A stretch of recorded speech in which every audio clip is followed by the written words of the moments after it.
Egun on guztioi, eta agur bat pantailaren bestaldean zaudetenei. Niri tokatu zai jardunaldien abia puntua jartzea eta hasi nahi dut euskaraz eta burujabetzeaz hitz egiten. Gogoeta ariketa hau, olatzek esan duen bezala, orain urte 2 hasi zena, kongresu aldi baten bukatuko da. Eta iruditzen zaigu momentu ona dela, azken hilabete luzetan egin dugun gogoeta lana, kongresu prozesuetan baliatu baitaitek, ez? Kongresu hauetan ezkerreko soberanismoari tokatzen zaio 10 aldi hain berezi honi begirako bere hildoa eta estrategia doitzea. Horixe da kongresu hauen ariketa politikoetako bat, eta bigarrena litzateke nola eraginkortu geure buruak organizatiboki. Ez dago berrikuntzarik, esaten badugu, independentismoak artikulazio handi bat garatu behar duela. Albait sektore sozial bildu behar dituela burujabetzaren narratibara. Hortan ari gara, eta azken 10 aldian, kalitatezko aurrerapausoak eman dira, nolabait ezkerreko soberanismoaren espazio politikoaren artikulazioan, Euskal Herriaren luze zabalean. Orain segurazki tokatzen dena da hausnartzea gutxienez 2 kontu kongresu momentu hontan, ez? Bat, garai historikoa ondo irakurtzen asmatu behar da, zibilizazio krisiaren garai historiko hau ondo hauteman behar da aurrera begirako bideak eta pentsatzeko, eta bestetik, martxan daukagun artikulazio hori, artikulazio soberanista hori, herri eraikuntzaren motor nola bilakatzen dugun da hausnartu beharreko beste kontu bat, ez? Badagolako tentsio bat, eta uste dugu tentsio gisa bizi behar dugula, Euskal Herriaren burujabetzeak eskatzen duen artikulazio sozial zabalen eta Euskal Herriaren berreuskalduntze prozesuaren artean.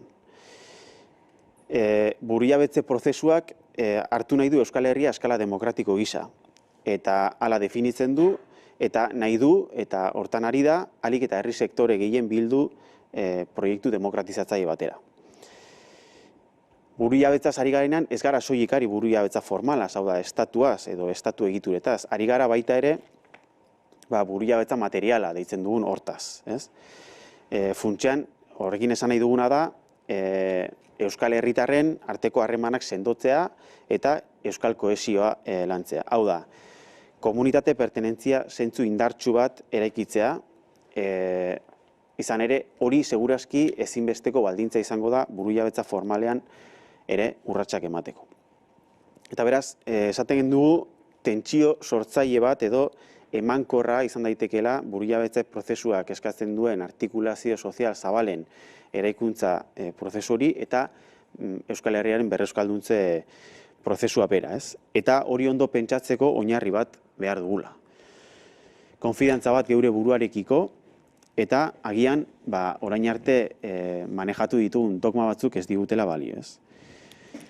Hemen denok gara, eta ari naiz ezkerreko independentismoaren komunitate soziopolitikoaz, hemen denok gara euskaltzaleak eta independentistak. Inork ez du Irlanda izan nahi hizkuntzari dagokionez. Orain, oinarri horren gainean pentsatu dezagun tentsio hori, aipatutako tentsio hori nola bilakatu dezakegun emankor edo sortzaile. Badaukagulako gure ustez urgentzia bat lan eskema berri bat mahaigaineratzeko. Izan ere, hurrengo urteetan zibilizazio krisiaren testuinguru historiko hontan Euskal lurraldeek, Euskal Herriak beharko du burujabetza politikoa, burujabetza formala, estatu egiturak, erabakimena Euskal Herritarren ongizatea bermatzeko, eta datozkigun erronka kolosal handiei, erronka sozial kolosalei aurre egiteko. Eta bestalde, Euskalduntze prozesua badago ataka batean, ez? 30 urte atzera egiteko arriskua daukagulako, eta arrisku hori erreala delako, ez? Orduan, gure ustez, Euskalduntzea burujabetza prozesuaren logikatik kanpo planteatzea edo pentsatzea ez da aukera bat.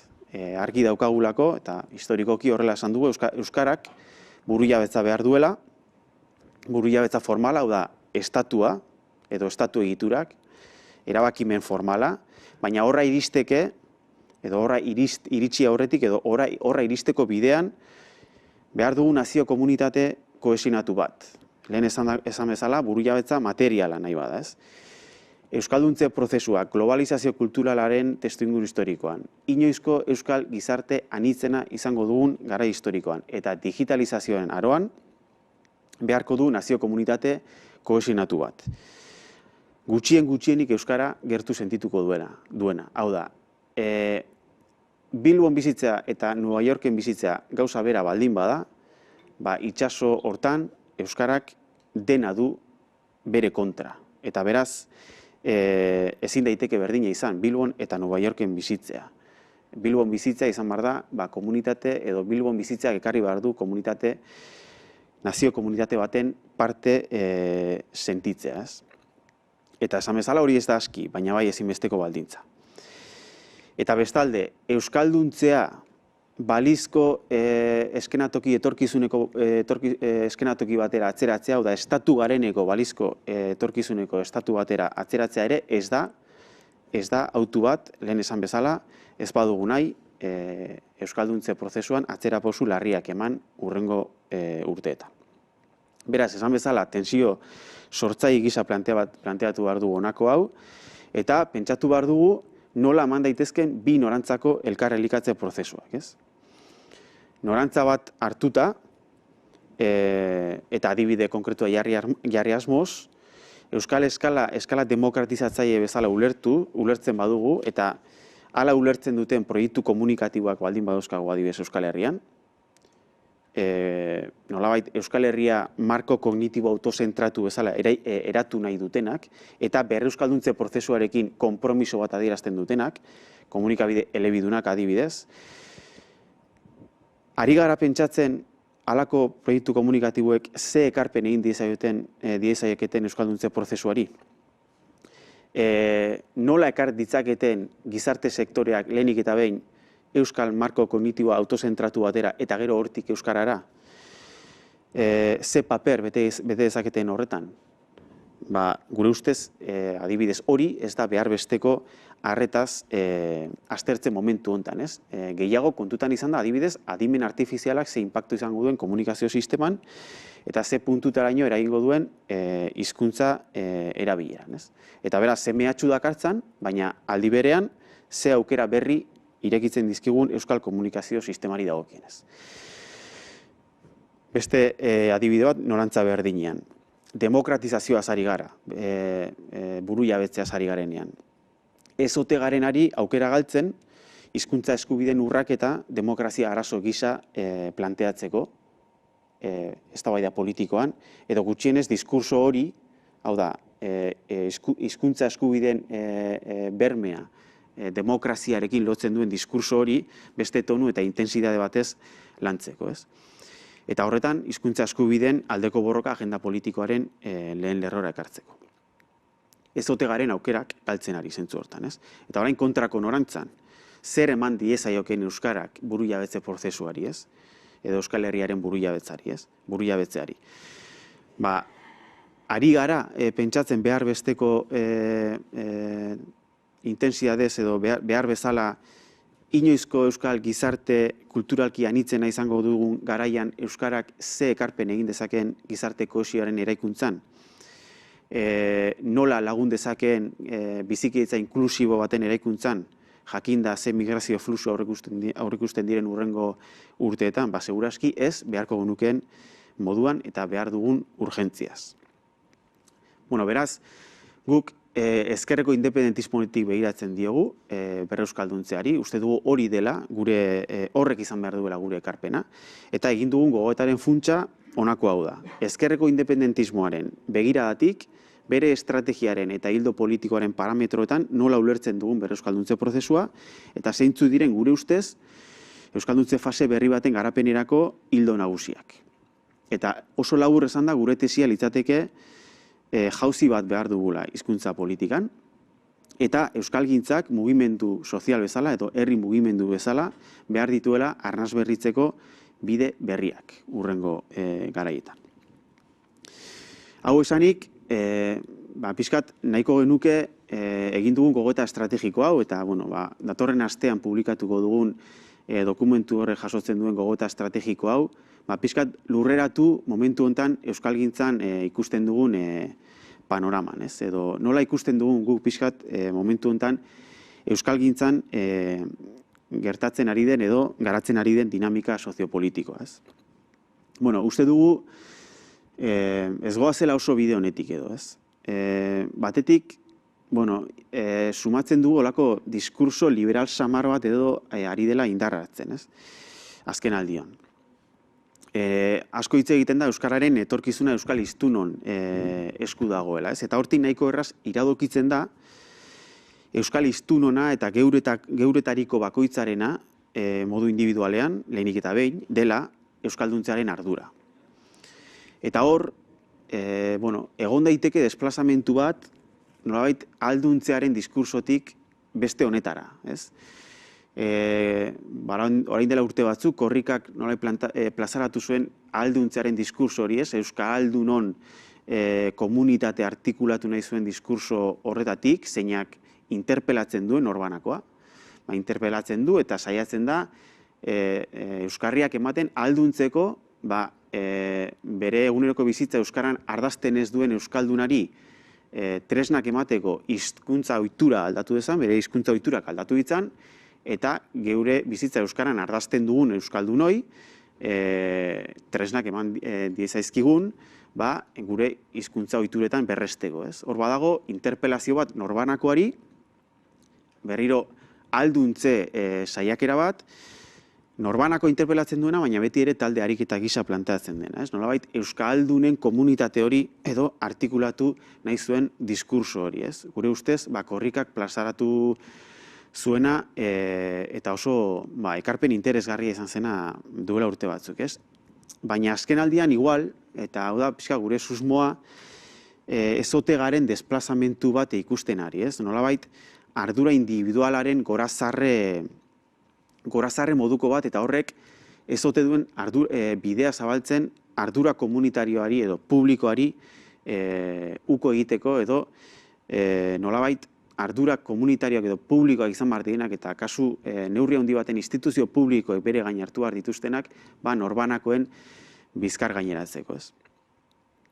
Eta hori, ideologia hori oso presente dago euskal gizarte mundu mailan, gizarteetan, egungo gizarteetan, eta baita euskal gizartean ere, ez? Eta bada nahiko ideologia kutsu neoliberala duen ideologia bat, ez? Ikusi besterik ez dago osasun krisiaren testuinguru hontan, instituzio nagusiek nola beraien ardurak publikoak deskargatzen dituzten herritar norbanakoen bizkar gainean, ez? Eta beraz, osasun datuak onak ez badira, edo kaskarra badira, ez da inbeste zerbitzu publikoak hobetu ez direlako, edo behar besteko ardura publiko hartu ez delako, adibidez, pedagogia sozial zorrotza eginez, nahiz eta horrek koste politiko bat ekarri, baizik eta gehiago da, herritarrok, utako bakoitzak, ez ditugulako osasun neurriak behar besteko zorroztasunez betez.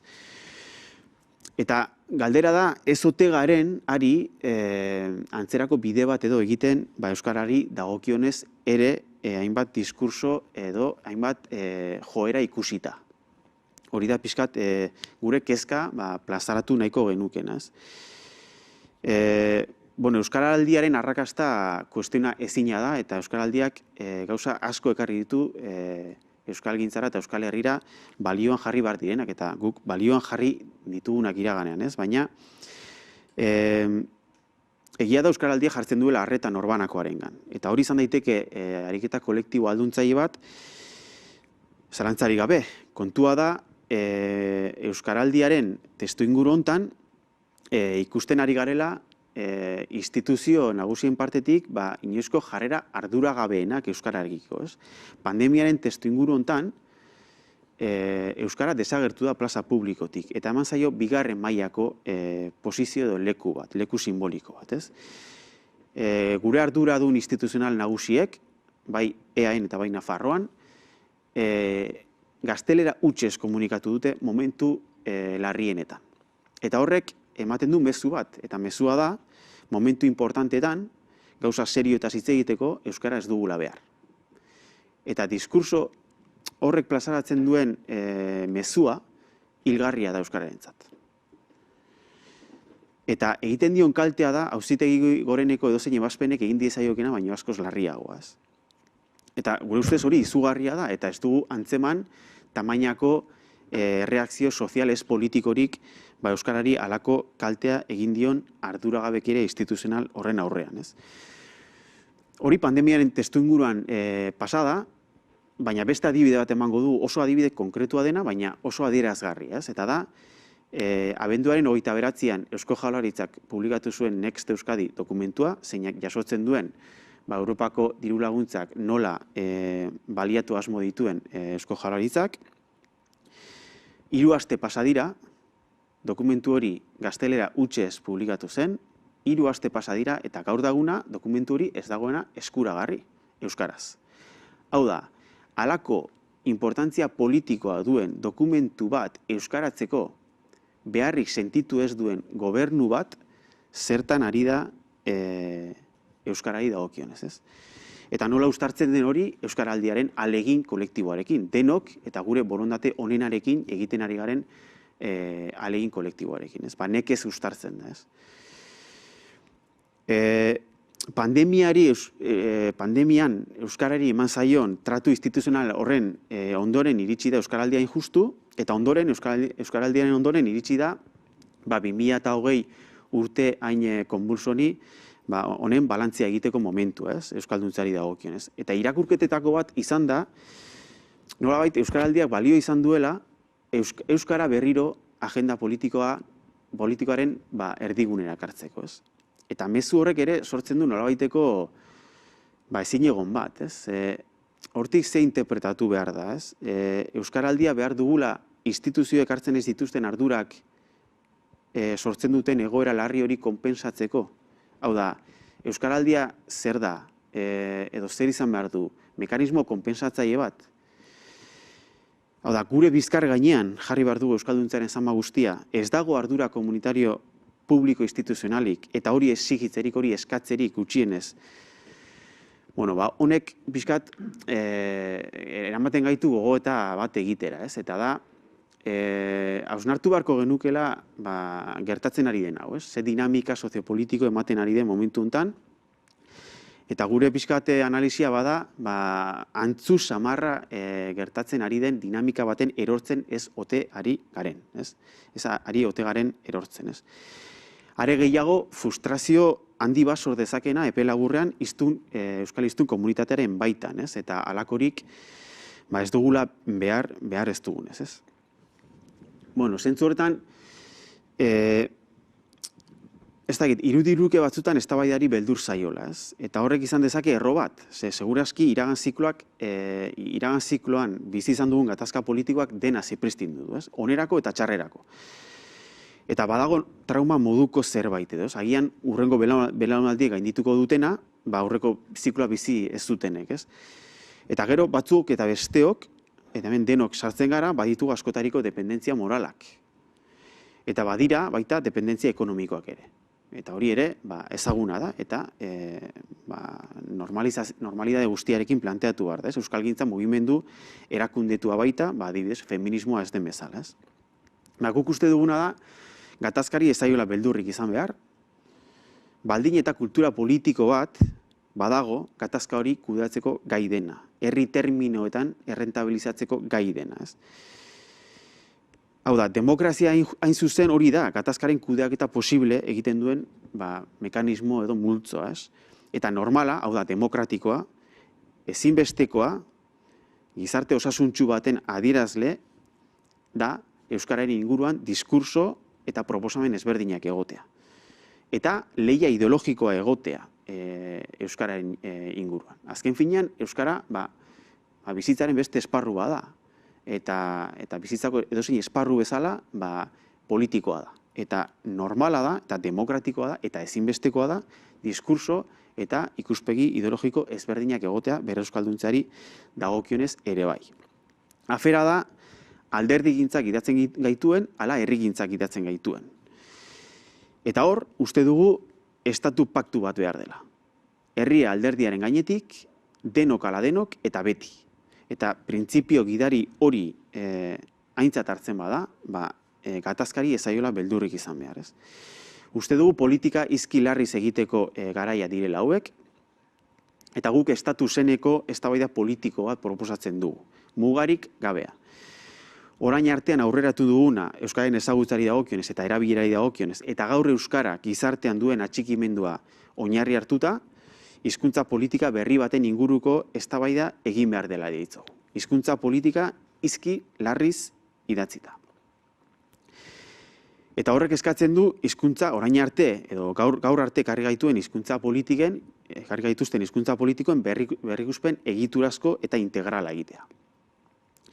Ze diagnostikoa argia da eta partekatua da euskalgintzan. Euskalduntze faseak sabaia jo du, edo agortu egin da, edo nahi den bezala esan. Eta arriskua dago 30 urte atzera egiteko. Orain falta dena da, diagnostiko horrekiko koherentea den politika bat adostu eta gauzatzea. Eta ez dugu beste 10 aldi bat galtzeko langintza horretan. Esaten dugu hori, berrikuspena gure ustez izan behar duela egiturazkoa eta integrala. Hain justu diagnostikoaren egiten den diagnostikoarekiko koherentzian. Batetik orain arteko euskalduntze fasea agortu egin delako eta bestetik mundu berri baterantz goazelako. Eta digitalizazioa, aipatu den adimen artifizialak adibidez, edo kultur globalizazioak, edo kulturanistasunak eskatzen dituztelako tresneria berriak eta estrategia berriak nahi bada euskalduntze prozesuan aurrera egin.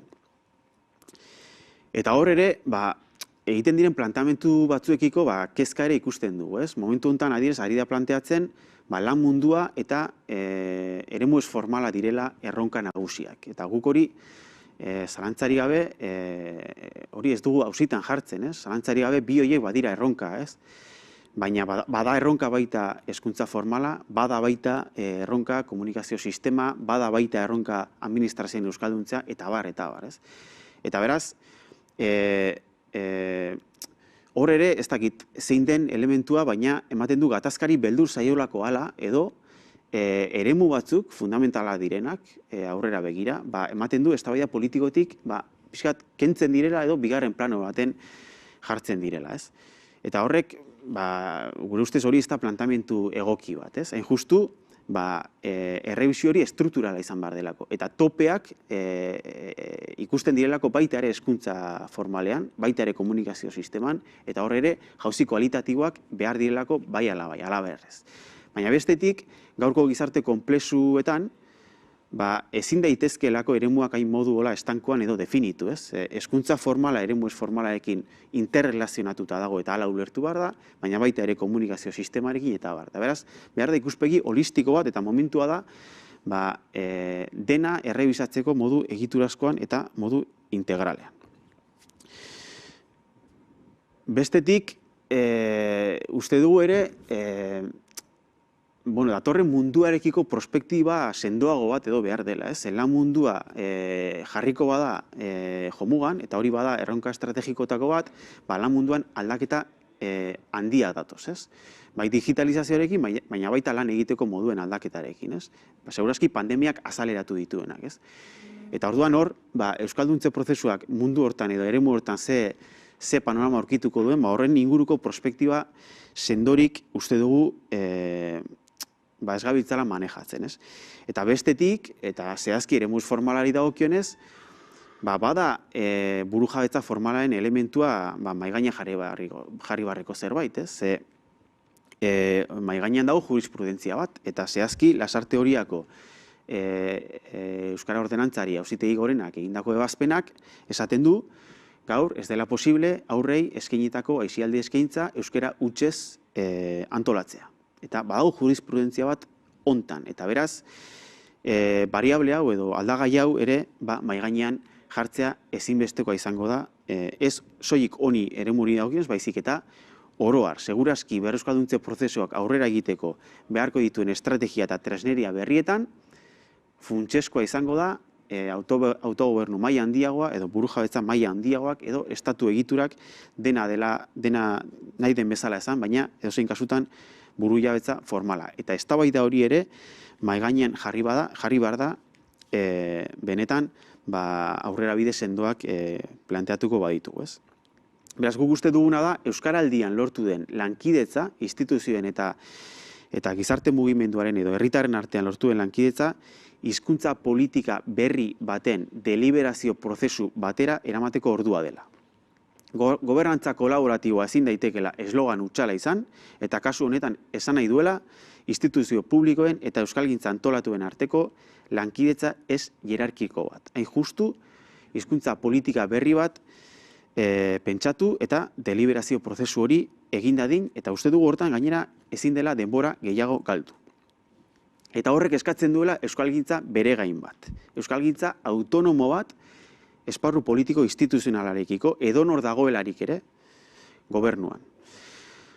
Uste dugu euskalgintzaren lana ez dela inbeste gaur posibletzat jotzen diren adostasun instituzionalen araberako planteamenduak egitea, baizik eta jarri behar dituela mai gainean, bere diagnostikoak, bere planteamenduak eta bere ikuspegiak modu bere gain batean. Nork bestela jarriko du mai gainean eta indarrez defendatu komunitate autonomoan murgiltze eredu baten beharra. Ez bada herri mugimendu bere gain horrek. Nork bestela jarri behar du ofizialtasunaren auzia mai gainean Nafarroan ez bada euskalgintza antolatuak, ez? Beraz, momentu honek eta ataka historiko honek eskatzen du jauzi bat hizkuntza politikari dagokionez, eta eztabaida politiko horrek eskatzen du euskalgintza bere gain bat, autonomo bat, posizio autonomo bat daukana, eremu politiko instituzionalekiko, eta bere kabuz eta bere diagnostiko eta pentsamenduaren arabera hitz egiteko gai denaz. Eta horrekin batera, esaten duguna da, euskalgintzak mugimendu sozial edo herri mugimendu bezala behar duela arnas berritze bat, ez? Bide berriak landu behar ditugula. Zalantzari gabe, estatu ikuspegiko hizkuntza politikak izan da ere, euskalduntze prozesuak ez duelako aurrera egingo, ez bada herri mugimendu indartsurik ez badago, ez?